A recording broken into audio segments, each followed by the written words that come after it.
you are looking at someone who has failed a lot. You're looking at someone who has succeeded just a little, and you're looking at someone who has not always done things right.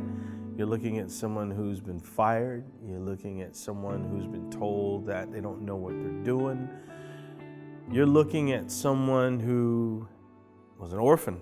You're looking at someone who was beat down. That's me.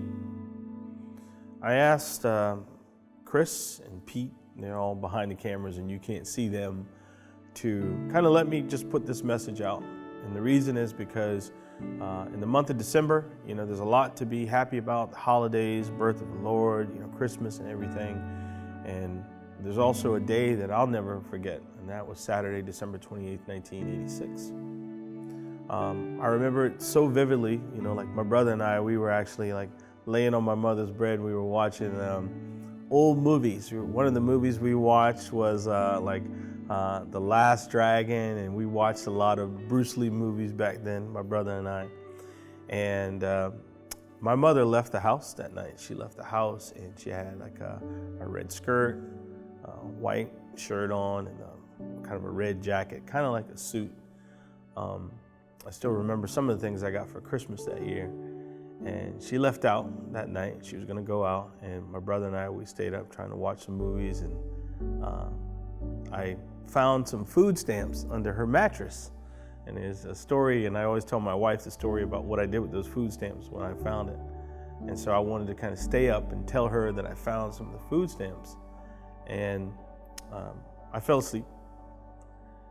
And then I woke up, in the middle of the night. I don't know what time it was, but I know it was dark, If I had to say now, it's probably 3, 4 o'clock in the morning. And all of our aunts, they came over and they were taking, each of us. There were 6 of us then.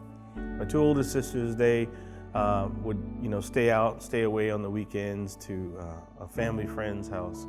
And they all took us. They didn't tell us what was going on in the middle of the night. And like the next day, I told my grandmother, because I spent a lot of time living with my grandmother before I lived with my mother. And I showed her the food stamps. Back then, the food stamps came in like a book, like a paper, like money almost. I showed it to her, and she made me split the food stamp up amongst my cousins, and we all could kind of go to the store. And then I remember coming back. We were living in downtown Charleston, and I remember, my Aunt Marlene, who actually raised me up, and she said, who do you want to live with? And then they started telling us, that, our mother had passed away, and that, we had to kind of pick on who we wanted to live with. And so there were 6 of us. So we were divided, amongst aunts and uncles, and, like my older sister, she went to go live with, my father's parents. And man, so vivid. You think like now you're in your 40s and you still remember that stuff, but you still remember the big things that happened in your life. And I remember them saying, you want to live here and you want to live here. And I chose to stay with my aunt. My brother and I chose to stay with my aunt. And so, my aunt, she raised me up. She worked at Medical University for over 30-something years, man. And just cleaning. She was worked in the housekeeping department, where she would kind of clean up the rooms. And she worked there for 30 plus years. And to this day, I always make sure, I don't care what building I'm in, I'm gonna talk to the person even if they're dumping the trash, and treat them just as well as the person who's writing the check, because she put that in me.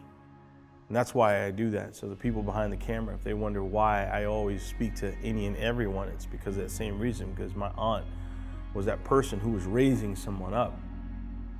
So my aunt raised us up, and I still remember in 3rd grade, it was in April 27th, I got pulled out of Miss McGee's class in 3rd grade, and I went home, and I remember, I don't think they knew how to tell my brother and I, so they had us read the paper, and the paper kind of told us about, my father. He was killed. So my father, he was killed. And he died at the hands of his wife that I never met before. So him and my mother had broken up years before, and he got remarried, and I never met her. So around that time, like right after all that, then I was officially an orphan, a child without parents. And from that day on, even my children, whenever I would have children, my children would be at a disadvantage because they don't have the grandparents that a lot of you may have or your children may have. So and there's a story behind that. And when I lost parents, it didn't really bother me a lot back then. I mean, I don't think I knew everything that was going on between 6 and 8 years old. But as I got older, I tend to think about it more and more and more and more. And what it did was, it made me stronger. And it made me get to a point where I can take probably on more than the average person could, because I felt like, in between, losing your mother and your father, your uncles, close aunts along the way, your grandmother who's like the matriarch of the family. You get stronger, you develop this strength, and it's almost like you just learn to absorb more and more and more. I wasn't always a good kid. Don't get me wrong. I'd been through so much stuff, and I was hell on wheels at a time. But I still think about, when someone just said to me that, you don't know what you're doing. You're fired. You won't get it. You don't know how to do agency business. And then I think now about the person, the people that said those things to me, and actually how much they had added on to the fuel to my fire to kind of make me do what I'm doing now. So I say I want to be a better person. I want to be a better leader, better parent, better teacher, all those things. And I want to say to those people out there, there's someone who probably had a worse situation than me, and trust me, there's a lot more I could tell you. What I want to tell you is, never let anyone burn out your flame. Never let anyone burn out your flame or say that you can't do something. If you're working in a situation, or you're in a situation or a relationship or anything, and people are telling you can't do something, or they're not encouraging you to be better, then leave. Because there's more out there for you, and the world is not kind and is not fair, but you got to go at it as such. I want you guys to be optimistic. Be optimistic. And I want to really make this video and kind of tell anyone who's struggling through something that you can make it. You can make it. And my work is still not done yet, because I still got a ways to go. But I wish that there were days that I could crawl in my mother's bed in her arms, and I can just whisper to her and just say, Mom, I made it.